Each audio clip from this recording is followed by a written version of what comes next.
We don't know how long after the wise men's visit to Mary and Joseph in the infant that this dream took place with regards to Joseph. But it probably came shortly on the heels after the Magi had left their gifts and went on their way. Matthew says that Joseph has this dream, and in the midst of this dream, he's visited by the angel, and the angel gives him this warning that he needs to get up immediately and take the family out of Bethlehem. Now that was probably a rather terrifying instruction for Joseph, but as soon as he heard the word Herod mentioned by the angel in the dream, everything made sense to Joseph. You see, everyone knew about King Herod. Everyone knew that he was a very unstable leader. I mean, all you had to do was pick up the local newspaper, and every week you'd read about Herod killing someone or assassinating a group of people. Anyone who threatened Herod's power was just eliminated. And it didn't matter what your position was. You could be a top general. You could be the commander of the guards. You could be an ambassador. You might even just be a servant. But if Herod disliked you or felt threatened by your presence, you just were eliminated. And so when the Magi told Herod about this birth of a baby king in Bethlehem, well, Herod's response was instinctive. Eliminate the possible threat. Now, Matthew's the only one who tells us about the death of these infants in Bethlehem. Oddly enough, Roman historians and Jewish historians writing at that time, like Eusebius or Josephus being a Jewish historian, Eusebius being a Roman historian, you can read their histories today there in the library. These historians writing at that time do not mention the death of children in Bethlehem.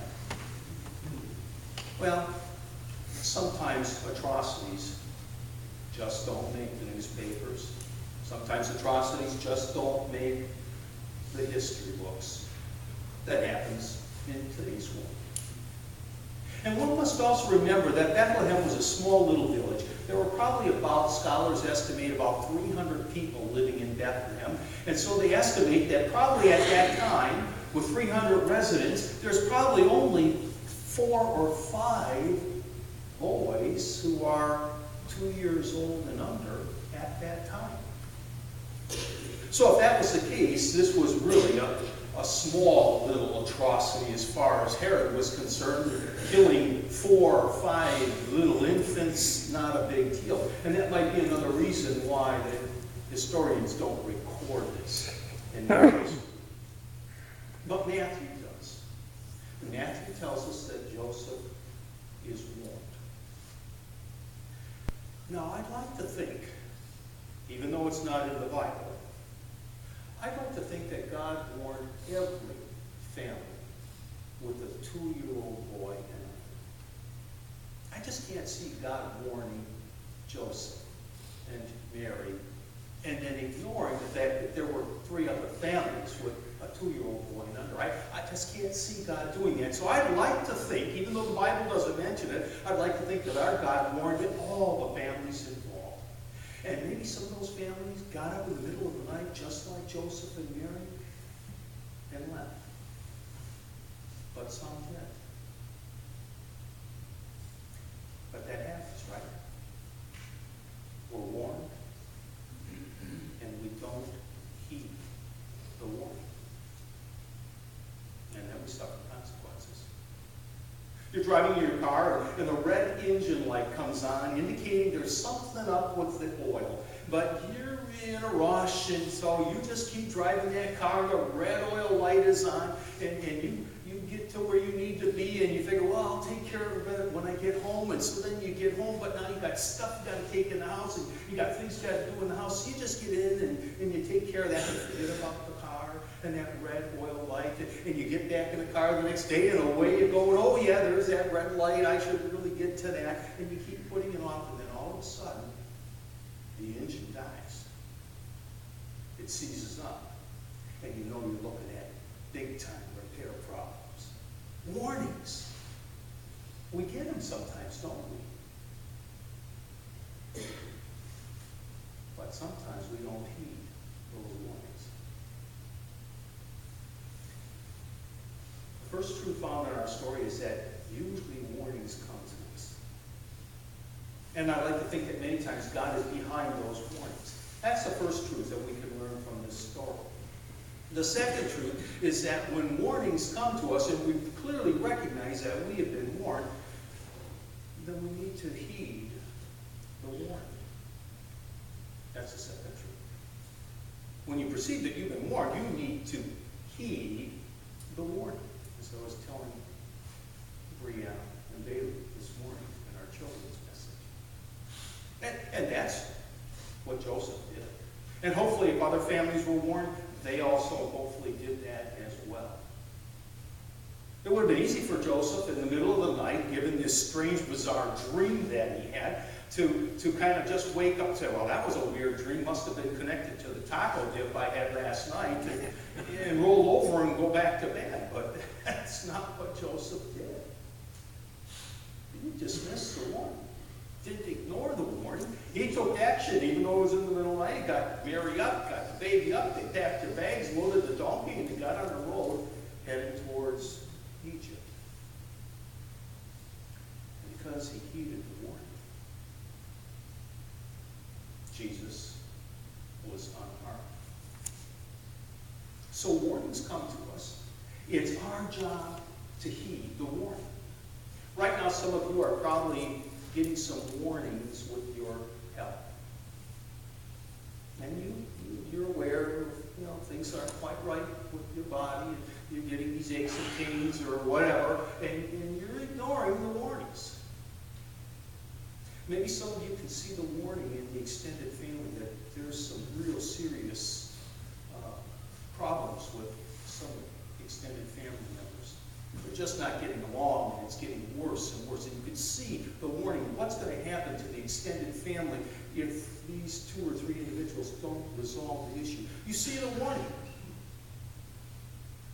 And you do something about that warning. Some of you might be looking at a warning that's there in the office.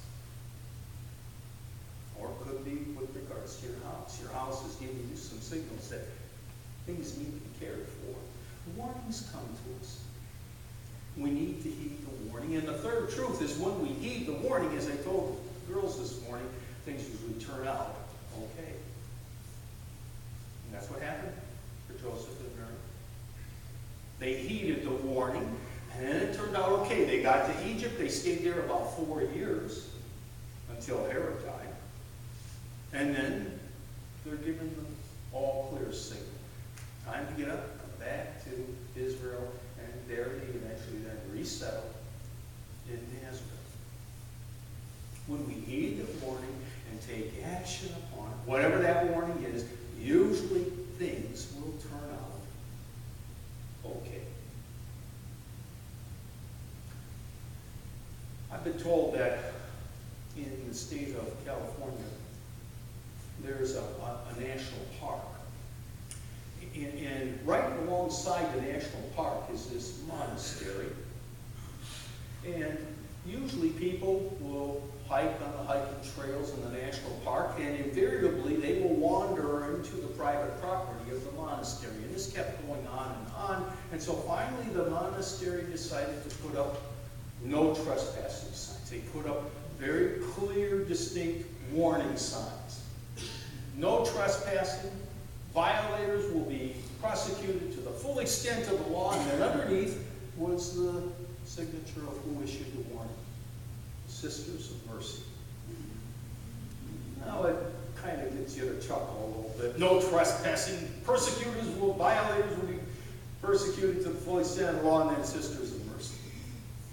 But you stop to think about it, there's some truth to that with regards to warning and mercy. Because you see, really, a warning is an act of mercy. And when we accept that act of mercy, take that warning to heart, our scripture says things will turn out okay. This was the case for Joseph and Mary and baby Jesus. I'd like to think it was the case for some other families that had younger people as well in Bethlehem. And this could be the case for us. Given a warning, heed it. And if you do, things usually turn out okay. Let's go for a word of prayer.